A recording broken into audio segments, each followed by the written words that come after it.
This is one of the crazier stories I've come across recently because we know that when it comes to Galaxy's Edge, Disney is having a bit of trouble, right? There are people out there that are going to come into the comment section of this video and they're going to say, I was just there and it was packed. A friend of mine was just there like 2 days ago with his kid.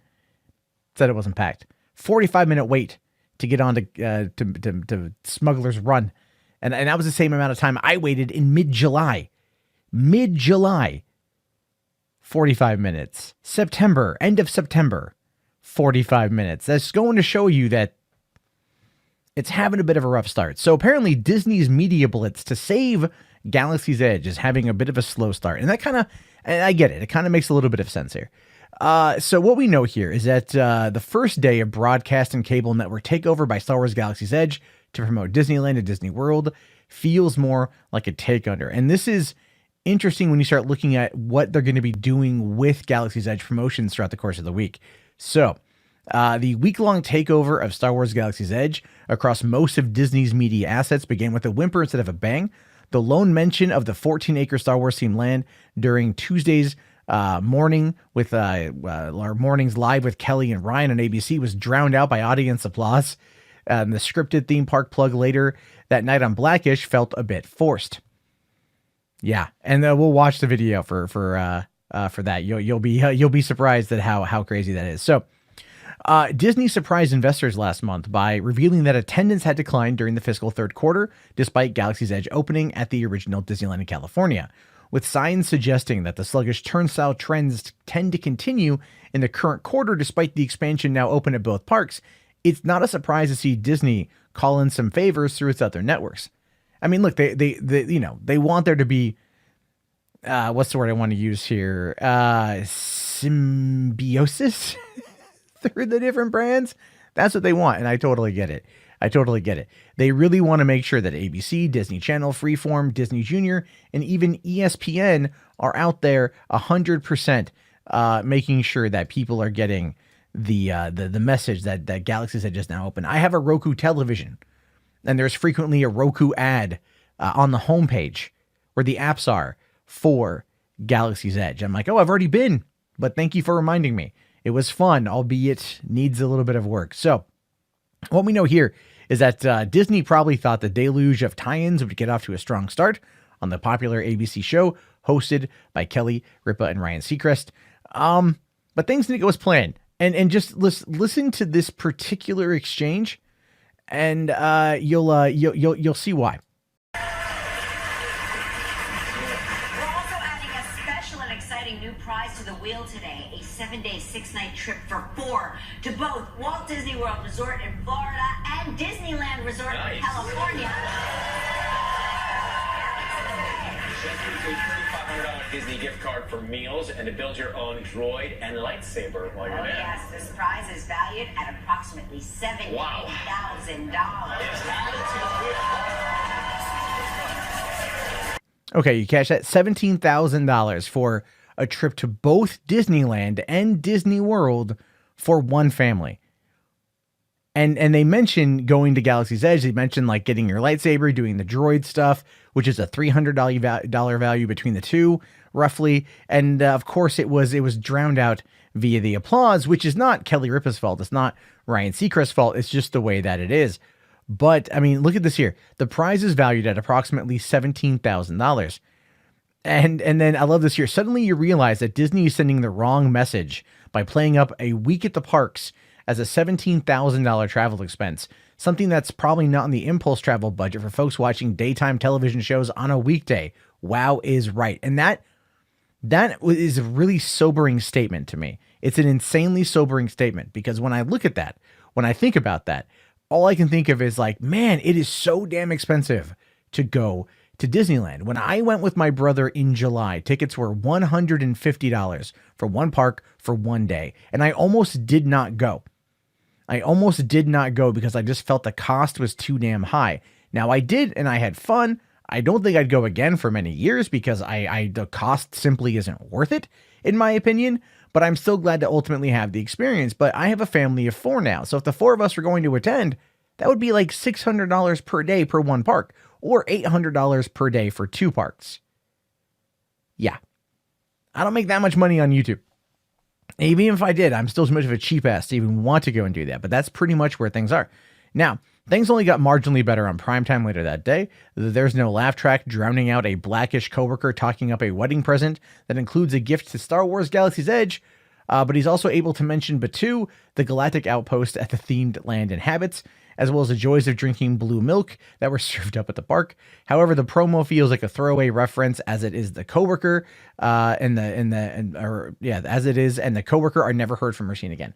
So, right, they bring in an actor, they pull him out of the extras bit, right, and they go, all right, you're going to talk about Star Wars Galaxy's Edge. You're going to pimp it up. You're going to talking about like suckling down that sweet, sweet, sweet blue milk. You're going to love it. You're going to, that's what you're going to do. And then you never see him again. It's such a weird thing. It's like such a weird throwaway paid cameo, so to speak. Now, going on to say here, things will get better. The costly expansion will receive media mentions on Modern Family, The Goldbergs.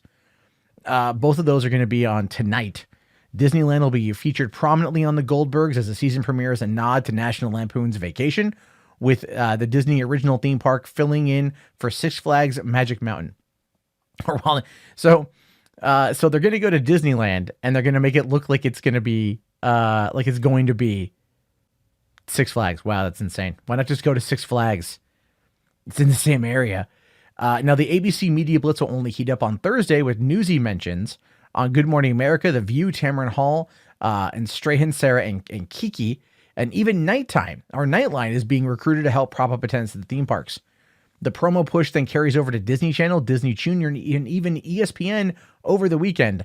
There will be a 2-hour dedicated special on Freeform, the hardest sell of them all. I mean, really, is there anyone there that's watching Freeform right now? I don't even know. But they're doing a 2-hour dedicated special, and I've heard about that, and I think that could be interesting to see. But is it going to be enough to pimp Galaxy's Edge to the people out there? Is it going to be enough to pimp this park to all the people who may want to go to Disneyland or Walt Disney World? And the thing is this. Disneyland and Walt Disney World, it mostly caters to a very specific group of people. Those Disney files who are willing to go, who want to be a part of it. And I get it. I used to live in Southern California, 100 miles away from the park. Tons of my friends in San Diego and Los Angeles have annual passes, and they go as often as they possibly can. They are the core demographic that keeps Disneyland afloat, when regular people who live outside of that particular bubble, be it in Southern California or in the Orlando or Florida area, cannot afford to go. And so instead, Disney's spending $17,000 on a promotional giveaway to go to both parks in a week. Even if I won that, the taxes on it alone are enough for me to turn it down and sell it in hopes of then paying off the taxes. I don't know what they're doing. I don't know what they're attempting to do, but whatever it is, it's not going to beef up trying to get attendance. If you want to try to get attendance at Galaxy's Edge, you have to find a way to tie it in to the Rise of Skywalker. And I know J.J. Abrams is super secretive of that. He doesn't want any information getting out there, and I totally get it. But at the same time, if you do not make that push and try to get people interested in the Rise of Skywalker and then interested in Batuu, meaning it better be in the damn movie. If Black Spire Outpost is not in the Rise of Skywalker, then what in the hell were they thinking? I mean, that's a $1 billion failed experiment is what it ultimately will be. I don't get what Disney's up to with this. The thing is, not only was there a big problem here, they're shaking things up, but not in the way that people might out there make it out to be, right? So the head of Disneyland Resort in Anaheim is replacing the guy who's leaving Walt Disney World. And then another woman is coming in to replace a guy at Disneyland who handled the Europe side of things for a while. So they're shaking things up as one head gets promoted upward to run another park as Epcot oversees its renovations and everything else. I don't know.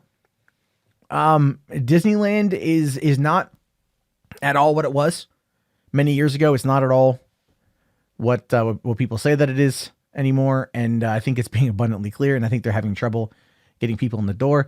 And it's like I said in my video where I talked to a cast member and I asked her why attendance is low during the middle of summer. She told me flat out it had everything to do with the fact that people just don't want to go, that this is too expensive.